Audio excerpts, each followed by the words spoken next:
இன்று செவ்வாய்க்கிழமை காலை 11 மணி அளவில் கோவை டவுன்ஹால் பகுதியில் உள்ள மாநகராட்சி வளாகத்தில் கோவையின் 2வது பெண் மேயரானார் ரங்கநாயகி. கோவை மாநகராட்சிக்கான மறைமுக தேர்தலில் ரங்கநாயகி வெற்றி பெற்றார். நகர்ப்புற உள்ளாட்சி தேர்தலில் கோவை மாநகரில் திமுக அமோக வெற்றியை பெற்றது. கோவையில் உள்ள 100 வார்டுகளில் 96 வார்டுகள் திமுக கூட்டணி கைப்பற்றியது. அப்போதைய பொறுப்பு அமைச்சராக இருந்த செந்தில் பாலாஜியின் சிபாரிசின் பேரில் கல்பனா ஆனந்தகுமார் கோவையின் முதல் பெண் மேயரானார்.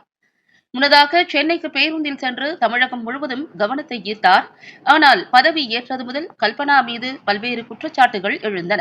மாநகராட்சி அதிகாரிகளுடனும் ஒப்பந்ததாரர்களுடனும் கல்பனா மோதல் போக்கை கடைபிடித்து வந்ததாக அமைச்சர் KN நேருவிடமும் புகார் அளிக்கப்பட்டது.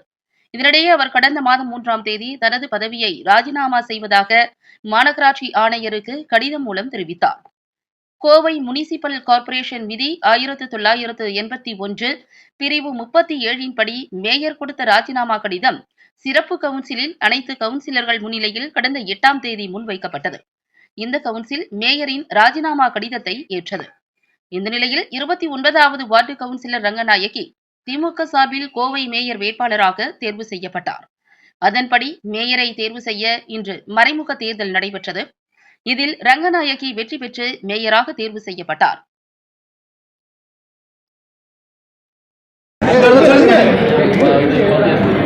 எனக்கு இந்த பதவியை அளித்த டாக்டர் கலைஞர் அவர்களுக்கும், தமிழக முதல்வர் அவர்களுக்கும், எங்கள் சின்னவர் அவர்களுக்கும் மற்றும் அனைத்து துறை அமைச்சர் பெருமக்களுக்கும், அண்ணன் செந்தில் பாலாஜி அவர்களுக்கும், நாடாளுமன்ற உறுப்பினர் அவர்களுக்கும், துறை அமைச்சர், கோவை மாவட்ட பொறுப்பு அமைச்சர், மாநகர் மாவட்ட செயலாளர் அண்ணன் கார்த்திகேயன் அவர்களுக்கும், தெற்கு மண்டல செயலாளர் மற்றும் வடக்கு மண்டல செயலாளர் அண்ணன் தளபதி முருகேஷ் அவர்களுக்கும், தொண்டாமுத்தூர் ரவியன் அவர்களுக்கும், நாடாளுமன்ற உறுப்பினர்களுக்கும் மற்றும் துணை மேயர், ஆணையாளர், துணை மேயர், மண்டல தலைவர்கள், நிலைக்குழு தலைவர்கள் மற்றும் மாமன்ற உறுப்பினர்கள், மாநகராட்சி அலுவலர்கள், எங்களை எல்லாத்துக்கும் மேலே கட்சியில் பொறுப்பாக அவங்களோட பணிகளை செஞ்ச எங்களோட கட்சி உடன்பிறப்புகள் அனைவருக்கும் என்னோட மனமார்ந்த நன்றியையும், அரசு துறை சார்ந்த அனைவருக்கும் என்னோட நன்றியை தெரிவிச்சுக்கிறேங்க. நான் இப்போ தான் பொறுப்பேற்றிருக்கேன். இன்னும் கோவில் என்னோடய வார்டை பற்றி தான் எனக்கு முழுசாக தெரிஞ்சிருக்கும். நான் இனி ஒவ்வொன்றா எல்லாரோடையும் நான் கலந்து ஆலோசித்து எது அவசியம், எது அவசரம், இதெல்லாம் எல்லாரோடைய சொல்லுக்கும் நான் செயல்படுவேன். நல்ல வழியாக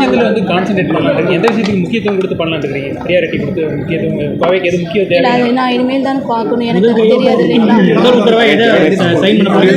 நான் இப்போ உங்கள்கிட்ட எல்லாருக்குமே ரொம்ப நன்றி தான். இனி உங்களோட நான் அதிகமாக பயணிப்பேன். நான் உங்களுக்கு கண்டிப்பாக எல்லாருக்கும் இன்ஃபர்மேஷன் கொடுப்பேன். என்ன செய்யறேங்கிறத நான் கண்டிப்பாக உங்களுக்கு இன்ஃபர்மேஷன் கொடுப்பேன்.